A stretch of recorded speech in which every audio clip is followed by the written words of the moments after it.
সব মাছই মাছ খায়, ঘাওড়া মাছের নাম হয়। আমার মনে হয় যে মুরব্বীরা এই কথাগুলোর সাথে অনেক বেশি পরিচিত, এখনকার হয়তো বা জেনারেশন নাও হতে পারে। হয় তো সেই জায়গা থেকে 100 সিনেমা পার করেছি।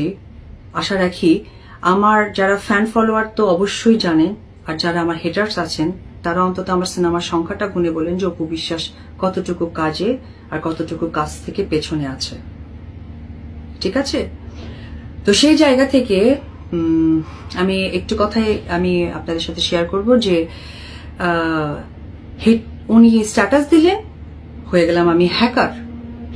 উনি ফোন করে অনর্গল ওনার পারিবারিক প্রবলেমগুলো আমাকে বলতে গেলেন, পরে আমি হয়ে গেলাম প্রশ্ন বদক, উনি হচ্ছে বাচ্চাদের মতো উত্তর দেওয়া। আমরা কম বেশি প্রত্যেকেই একটা কথা জানি, মেগাস্টার শাকিব খান এবং অপু বিশ্বাস দ্বিতীয়বার নতুন ভাবে বিবাহ করতেছেন। আর এই বিবাহ ঘিরে নানা রকম তোলপাড় কিন্তু ইতিমধ্যে নেট দুনিয়ায় সৃষ্টি হয়ে গেছে। তো বিশেষ করে বুবলিও কিন্তু মেগাস্টার শাকিব খান এবং অপু বিশ্বাসকে নিয়ে বিভিন্ন কথাবার্তা কিন্তু বলেছেন।